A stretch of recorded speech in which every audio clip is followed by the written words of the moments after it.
Welcome back to Jason Live. My name is Patrick Shea.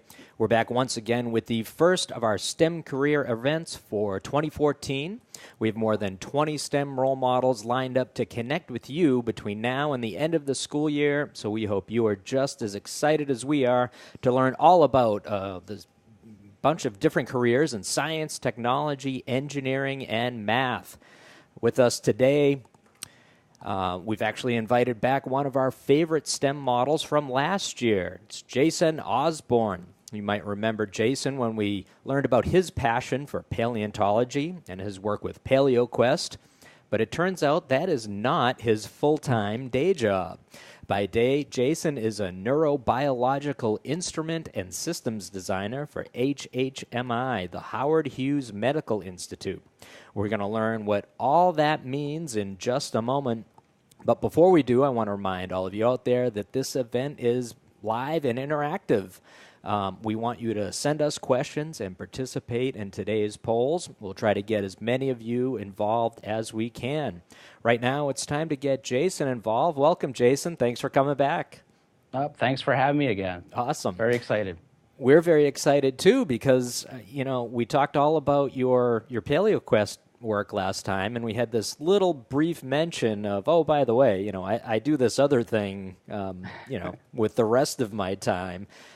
So thanks for coming back so we could learn all about that. I know students out there have been reading a little bit about what you do, and we've had some questions come in already. And I want to get things kicked off with this question from Sydney, who really gets to the heart of the matter. She wants to know, what does a neurobiological instrument really do? What does that word even mean, and what does the word mean to you? That's a really good question. And, before I started this position, I wouldn't have known that either. So it's a great question. So I work for a neurobiological institute who's primarily interested in how the brain works. And basically what my job or my duties are is to work with researchers to help them with instrumentation. And what I mean by instrumentation, this could be tools or systems to help scientists understand how the brain functions, and basically to collaborate them on the method side of their science. So, and it's not just me, it's actually a very large group of us that collaborate with these researchers to ultimately help them with their research. So neurobiological is basically putting it into a category of neuroscience and study of neuroscience. Got it. So what types of things do you create? And I know we're going to talk about a couple of those really specifically, but just in general, what kinds of tools, what kinds of instruments are these things that are totally custom, or could you go out and pick it up off the shelf if you were doing this kind of work? Yeah, so a lot of the stuff that we do work with in our group, which contains fabricators to assemblers and systems engineers, mechanical engineers, and electrical engineers, optical engineers. So it's quite a large group, and I fall under the mechanical engineering group. And so we'll actually work with scientists and say, okay, is there a commercially available system or something they can actually purchase? Because ultimately you want the science to move forward as fast as possible, and sometimes a commercial system is a better solution. But then there's this large majority of my job is actually inventing something new, something that doesn't exist. And some of those things could be like complete systems, like behavioral systems. Like we'll have like fruit fly research. We do tons of fruit fly research. And we might study different behaviors of these animals, these fruit flies. They do things that are very similar to humans, believe it or not. They have fear, they have taste, they have, they're scared, they have addiction. And we might have little tools, and actually what's on the screen right now is a fruit fly treadmill. And I worked with a group of people in a lab that developed this together. Now, this isn't the first time that animals actually ran on treadmill systems like this, but our particular setup was unique in a way. So, so yeah, just basically tools and things that don't really exist or they need help with or guidance with to ultimately advance their science and research. We've got another question coming in now from Nikhil. Where do you get your ideas from for creating your instruments, solving these problems? Yeah, it's all over the place. So sometimes you're lucky and you might come up with something on your own, but collaborating with people.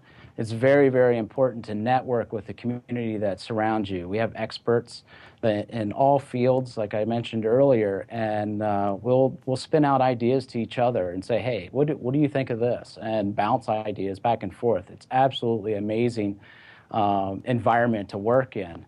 So yeah, sometimes you get lucky and you come up with something on your own, but most of the time it's collaborating. It could be a lunch discussion or an after-work discussion. So, Jordan's got our next question. He wants to know, what do you use to make your scientific instruments?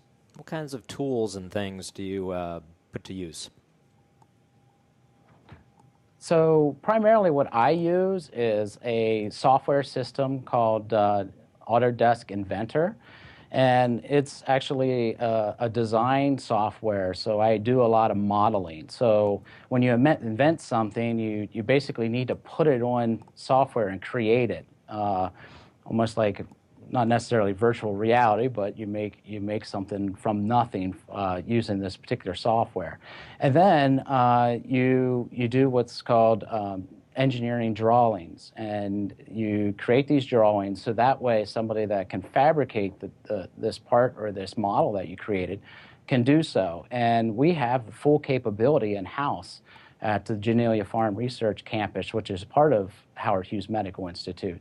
And the type of instruments that in our fabrication shop could be computerized, numerical controlled machining centers that actually machine metals or different materials. And we have things that actually, it's called electrical discharge machining, where it's using electricity to cut anything that can conduct electricity. So it cuts metal and stuff with a really tiny fine wire.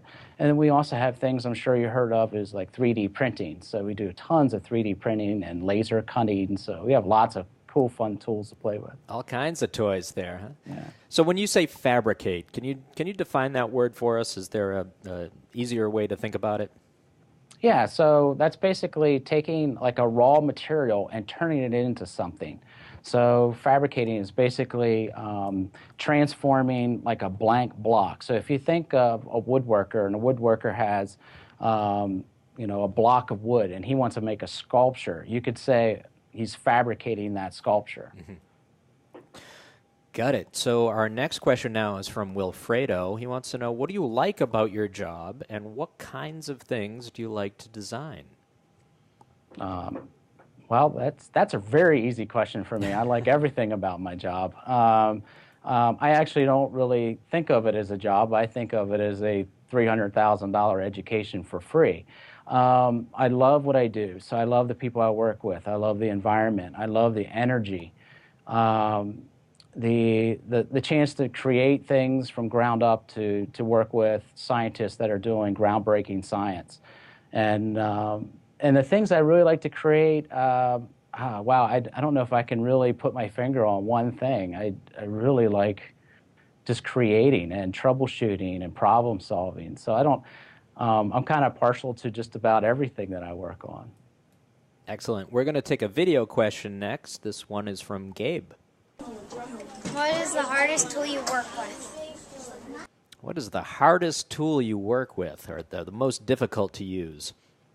Well, that's a tough question. So I would say software. Sometimes software can be really difficult to work with. Sometimes it doesn't necessarily do what you want it to do. You may want an end result, but you're struggling because whether it's a learning curve in the software or the software itself. So I'd say that's probably the hardest thing that I work with. We've got a question from Jackie, also in the most difficult category. She wants to know, what's the most difficult design you've ever done or ever been asked to do? Hardest problem to solve. The hardest problem to solve. Well, I would say that it's not, I don't know if I can really say that there was the hardest design, but the end result of a particular project could be really difficult. So if you're working with a team of people and you're all working together to work on something very, very difficult, like there's a case where we put backpacks on dragonflies, and I have a really small part of that problem, or the treadmill for the fruit fly. It's very difficult to put all the pieces together, but it's many people working together. Yeah. So it takes a lot of time, a lot of energy. In some cases, it could take up to years to get exactly what you want. All right, we've got another video question. This question is from Patrick. How do you put a backpack on an insect? Very timely. You just mentioned it. How do you put a backpack on an insect? We actually have a lot of questions relating to the Dragonfly backpack, so we're going to take a bunch of those right now. Why don't you start telling us all about that project? Well, you glue it. So it's pretty straightforward. It's basically like a glue, or in some cases like an epoxy that holds it in place. Okay, I believe our next video question from Jonah is also on the same topic. Let's see what he has to say. What do you put in the backpack for a dragonfly? So what goes in the backpack? What does this backpack consist of? Well, so when you think of the backpack for the dragonfly, it's actually there's a lot of electrical components in there, but the main purpose is actually trying to record from the neurons of the animal. So these cells that are in the, whether it's in the brain or a certain part of the body or thorax of the animal. And what this little backpack does is it actually records that and saves that information, so the scientists can actually take that information off of the backpack. So there's a lot of circuitry on there. There's some antenna on there, little transmitters, and it's a lot of stuff packed in this little thing, epoxy, as you can see there on the little black wads. Now, when I was doing research to get ready for this, I saw the antennas, and I figured, well, the antennas are transmitting data, wirelessly. I didn't realize that those are actually powering the backpack, so that you don't have to have an energy source attached to it. Why is that? Well, it's because you can't really wire something to the animal. So, like, you can't tether a wire that would give you power to power the backpack itself. So, yeah, I mean, basically that. So you can't really tether the animals. And anything untethered and then would plus be weight too heavy, is a big, right? Plus the weight, yeah. So you put a battery on here. So this thing weighs a few milligrams, which is hardly anything. If you put it in your hand, actually, I brought one of these things along. I don't know if you could see it or not, but it's quite tiny. It's like put it in my head there, you can barely see it. So it's pretty tiny. But the animal is really small too, and we really can't put anything on the animal that would cause it not to fly or behave in a certain way. So if you put batteries or something like that on the animal, it just weighs too much. So it holds the animal down. It's not going to fly like it normally would. We're going to take our next video question now from Sydney. Do you ever think about how a fly's brain compares to us humans? How does a fly's brain compare to a human brain? And does that have anything to do with why you're doing these experiments? Absolutely. So that's why we are working with these models. And so Dragonfly in particular, it's the studying of prey capture, but there's this sense of interception when the dragonfly actually intercepts with the prey and catches the prey. So basically understanding that particular behavior. And humans do this very much like if you were watching a football game and you have a quarterback, and that quarterback throws the football, and then you have the receiver catching the football. So you have these very similar brain activity. So if we can kind of understand, or researchers can understand, how this brain activity works in these dragonflies, they can also help. It could help understand, and we can learn how it works in humans. So this is basically using a different model. It's a very interesting model, but there's a real science behind this, and there's a lot to learn from studying the dragonflies and the prey capture. All right, we've got more Dragonfly backpack questions. This one is from Miss Warkenstein's 7th grade class. What kinds of materials do you build the Dragonfly backpacks out of? They say they must have to be very light. Yeah, there's actually the earlier rendition of the Dragonfly backpack. It has the antenna. It was like little carbon antenna on there. It's very, very light, very durable. And then the circuit board, unlike most circuit boards, it's made of what's called a flex board. So it's super, super thin material. And everything is bonded very, very fine on this. So it's very tedious for these things to be manufactured. So all the materials have to be super, super light. Probably the heaviest thing is the epoxy that goes onto the backpack to hold and protect all the little circuitry. All right, we've got a question now from TJ. How long does it take to make and put the device on the Dragonfly? And you should probably include in that answer, how long does it take to come up with that design? Oh, geez. It would be unfair for me to take credit for all that. So, a lot of the concept came from a researcher by the name of Anthony Leonardo, and Anthony's actually heading this up at the Genelia Farm Research Campus. So he actually came down to our group, and I'm one of a couple people that are working on this in our group. And each one of us actually took a little piece of this. So this is actually a couple years in the making to get to this point. I'm trying to think what the second half of that question was. The second half was, how long does it take to put the device on the Dragonfly? On the animal, again, that would be a good question for the researcher. So I don't really have to mount them on there, which is great for me.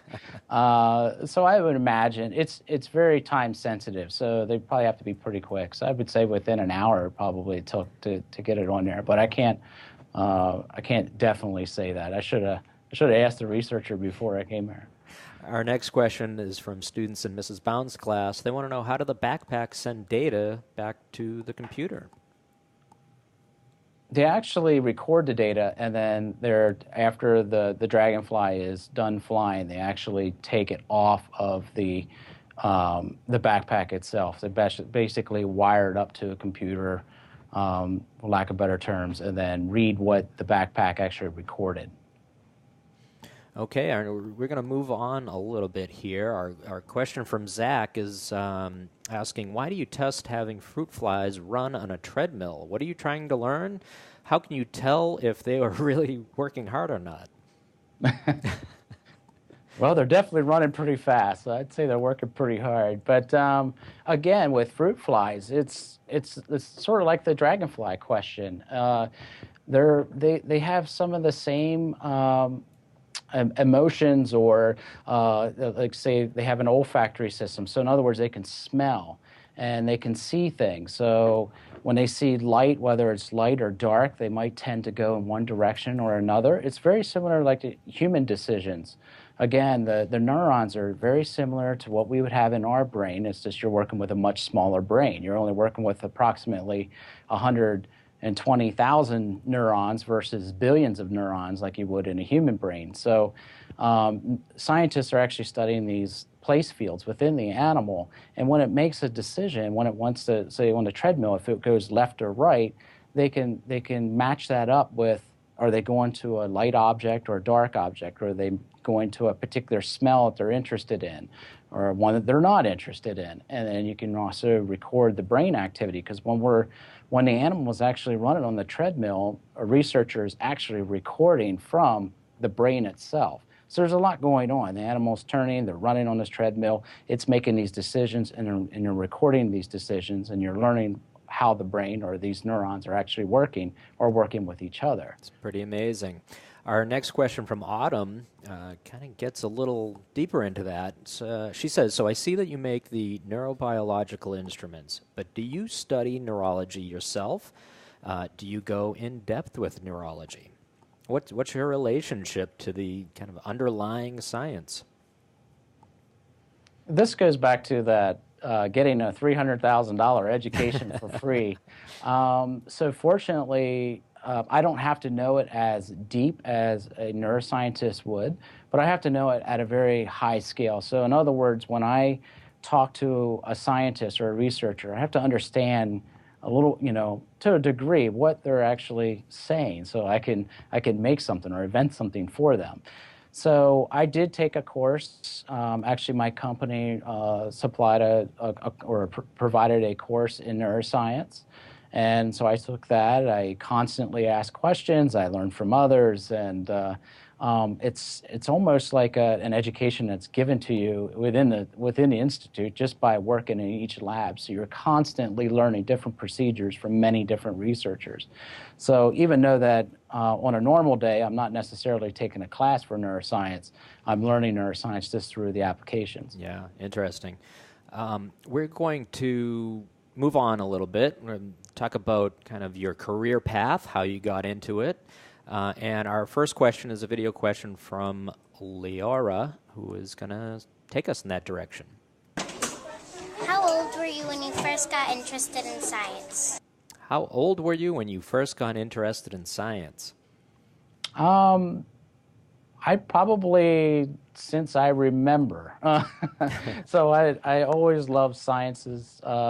Maybe not necessarily, I didn't know a whole lot about neuroscience until 8 years ago or so. But yeah, I mean, I was always interested in discovery or picking things up or trying to figure out how things came, how they are. Like looking at a crayfish in a creek and picking it up and just kind of figuring out, how does this thing work? So that's science. It's trying to understand things. So I would say I was always interested in science, and I don't remember a time that I really wasn't interested in science. Mm-hmm. We've got a couple of related questions from Asim and John. They want to know what inspired you to pursue this career, and how did you start your career? That's, going back a ways. So I took a different career path. So I was really good with my hands. I loved troubleshooting, and I liked learning how things worked or what they were made of. So I came from a very small town in a very rural area and lived on a farm. And the blue-collar trades was kind of the route that you took. And so I followed the career paths of many of my relatives in the past. And I went into 2 trade degrees. So after I finished one, went right into another one. And I took that trade route and there's trade certifications, and then rolled them into design later on. So not only did I know how to make something, but when I went into the design world, now I understood how it was made, and I can design better because I know what the manufacturing capabilities are. So, yeah. So what were those trades certifications specifically? What were they in? So I took a machinist trade, and then I went into tool and die making, so it's a little bit more sophisticated. The equivalent is probably getting a master's degree, and then beyond that is extensive certifications in other areas. So I constantly, throughout my career, went and was certified or took classes, and I took classes that would really interest me and would really guide me into the areas that I wanted to go. So it kind of created my own career path. Yeah, is this a path that you would recommend to some of the students out there? And what would kind of push them in one direction or another? Maybe go in this path versus kind of a more traditional college route? Yeah, Pat, that's a great question. You have to answer that. It really worked out for me. It was kind of driven in that path. It was, and in fairness, it was kind of, I saw other people go this, in a similar path, and I liked it and I understood it. So would I recommend it for others? I mean, you really got to understand what do you want? So understand what works for you, and then use your capabilities and your skill sets. Follow your skill sets. If you're skilled in skilled trades, there's nothing wrong with that. I'm a big fan of what Mike Rowe from Dirty Jobs is doing and really supporting the the trade degrees. And I think it's really important. I think it's an alternate route. I think it's a good route. I personally would recommend it because it worked out well for me. Mm-hmm. Is this where you thought you'd end up by going in that road, or is this a total surprise? Well, yeah, I mean, it's definitely a surprise. I never knew I would be helping researchers put backpacks on dragonflies, and then, of course, the PaleoQuest avenue as well. Sure. But a key thing to remember is you learn, throughout your life, you have these skill sets, and you have a passion of things that you really love to do, and you follow that, and you can use those skill sets in other areas. It doesn't necessarily have to be in one particular area. So I'm a big methods person. I like to understand how things work, whether it's a physical thing or maybe a system. But I gain that through the trades. You're trying to troubleshoot. And then you can branch off into just about anything. And it's just a matter of finding a path that really suits you, your personality, your skill sets. And then I'm also a fan. You are who your friends are. You hang around people that are very ambitious. I think you can be ambitious and you can learn a lot from them. And I think that's also a huge, huge part of growing up is just who you run with. And anyhow, that's basically my career or my decision making. We've got a question now from Lane who wants to know, are there things that you learned in school that really are important in your job now? Math. Math, biology, of course. I'd say that English, I struggled a little bit with English. It wasn't one of my strong things, but when you're in the science fields, you write papers and you have to present yourself. You're doing presentations, so writing skills. So I would say I don't think there's anything that I don't use that I took in school. So I think they're all important. Nothing was wasted. Nothing was wasted. All right, we're actually run a little bit long at this point, so we are going to jump into our poll questions for Jason. Jason came up with these questions. See if he has stumped you on any of these. Our first poll is, which engineering project was Jason not involved in? Was it A, a massive man-powered human brain that can drive through water and mud? Is it B, backpacks for dragonflies? Is it C, self-driving Google car? Or is it D, treadmills for fruit flies? So we've certainly talked about a couple of these during the program if people have been paying attention. But which was Jason not involved in? Let's see. You guys can place your guesses right now. The poll is open. So far, early results, about 50% are saying the self-driving Google car.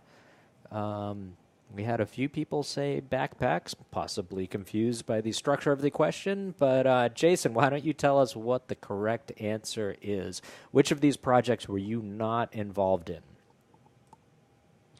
So it was the self-driving Google car. And I put that on there because I thought that would be a pretty cool project to be a part of. But we definitely made this was a group project within Genelia Farm Research Campus as a team building project. We did build a man-powered human brain that we ended up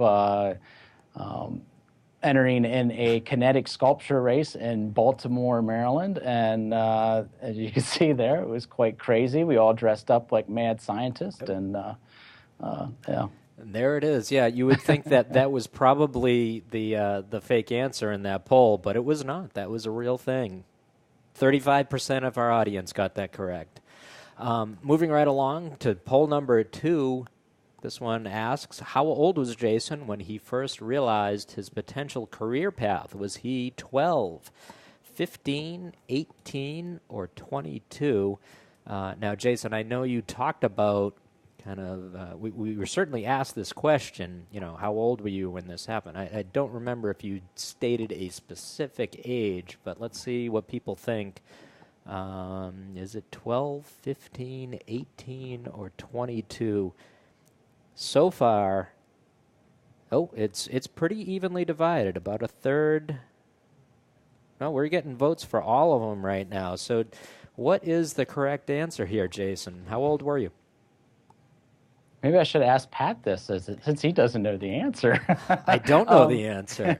You know, based on what you were saying earlier, I would guess 12.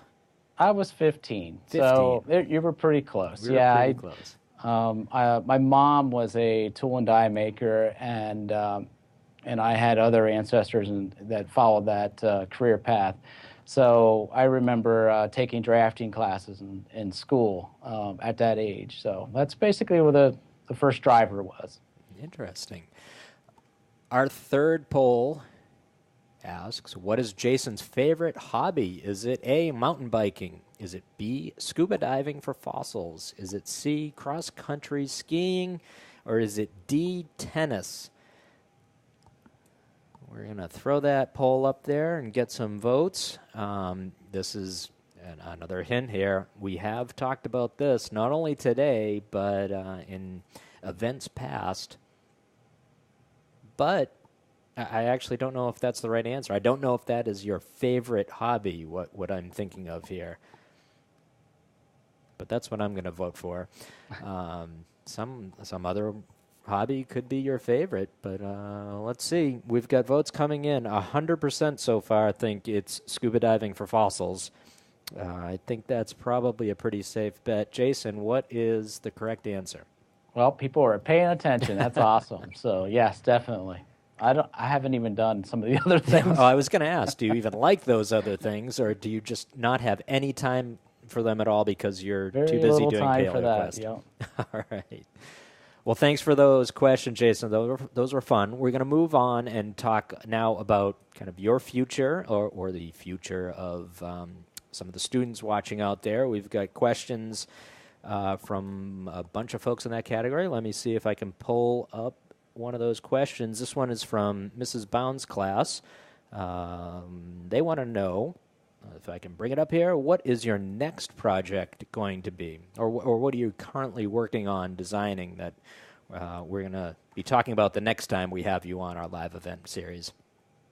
So there's actually, I'm currently working on new renditions of the backpack project. So definitely working on that. I'm also working on some other interesting neuroscience questions and more behavioral studies that actually just basically study behavior in mice or different things that mice do. So we actually are interested in how those animals react. So and some of those are pretty sensitive projects, so we like to keep them low key until we publish on them. That's kind of like how the sciences work, which is kind of interesting. You should know this is, you work really hard on a project and you wait to have the proof of concept and the evidence out there before you publish it and tell people about it. So it's kind of where I'm going to stay on that one. So you could be working on really exciting stuff right now and you can't really tell us. That's okay. We won't hold that against you. We're going to jump to our next question from AP Bio. They want to know, do you have any suggestions to students who want to get involved in your field? Yeah, just study. So try to figure out what it's, if you're looking at design field or engineering field, or even the trades fields, it's one of those things. If you're interested in it, I know there's a lot of schools that actually work, high schools and middle schools that actually work with engineering and design software. I have children of my own, and they have this opportunity in their school, so they can get onto an Autodesk product or maybe another CAD type software, and you could dabble in it that way. And I highly suggest it. Same with your if you have like an industrial arts class where you can go and make things, I encourage you to go at least try it out. And I think that's the easiest to try to figure out if this is the career path that you want to go. Mm-hmm.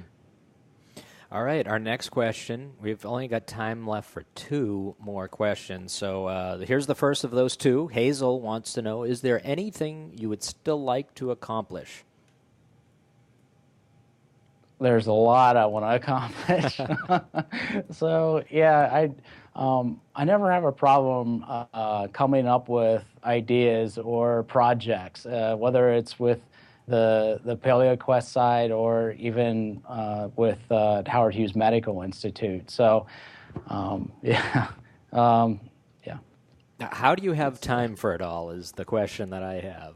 And this does not count in the last two, but I'm always amazed at you. It seems like you're involved in so much. Well, most humans sleep. No, it's actually, it is, no, it's a very important question to ask. It's like, how do you balance this? And I think that's really cool.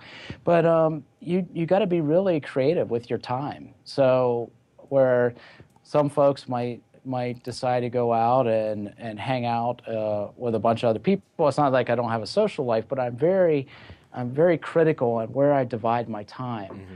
And so I spend a lot of time actually trying to divide my time, trying to figure out, how does it fit? But I do it in a healthy way. Mm-hmm. So I do it so I'm not stressed out. I don't feel I'm ever stressed out. I feel like I have still room and energy to come up with some other new things. But I think it's just dynamic. How do you manage your time? It's like managing your job, but you just manage your time, even your off time. Well, and I'm sure it helps that when, the things that you're spending your time on, you clearly enjoy. Yes, and that's, Pat, you nailed it. I think that's definitely a key. If you really love what you're doing, it doesn't really seem like a burden. It just seems like you're just having fun. I love my job with Howard Hughes Medical Institute, Genelia Farm Research Campus. When I go there, I don't feel like this is a burden to me or a job, and it's something I actually am pretty passionate about. I feel good about it. I love the people I work with, and the same thing with my off time. I love what I do. So key point, and like I said, you nailed it. So. Happy to nail it for you there. We're going to take our last question. Thanks for thinking for me. We're going to take our last question. This is from Cameron from North Carolina. Wants to know, what is the most far-fetched idea you've ever had? And we're going to keep that as open-ended as Cameron did. Yeah. Well, I think that brain idea was pretty far-fetched, the kinetic sculpture brain idea. Some of my colleagues would probably agree with me. So, and there was many people, almost 100 people that were working on that project. So that was pretty far-fetched. I got some pretty, I would say that was up there. All right, we're going to leave off on that note. We've actually not only run out of time, we've gone way over time because we've had such a great time listening to your responses to our questions today. Thank you so much, Jason, for joining us and sharing your career experience. Absolutely. Thank you, Pat. All right, thank you. I invite everybody out there to come back 1 week from today, our next STEM role model event. We'll actually be connecting live with Miss America 2014. Her name is Nina Davaluri. Before competing in Miss America, Nina graduated from the University of Michigan with a degree in brain and cognitive science. She's an advocate and spokesperson for STEM education, particularly for young women. We're going to learn all about her passion for science, technology, engineering, and math, as well as her own future STEM education plans, next Thursday, January 23rd at 1:30 p.m. Eastern. So be sure to come back and join us for that. Once again, that's all the time we have for today. For Jason Learning, my name is Patrick Shea. Thanks for joining us. We'll see you next time on Jason Live.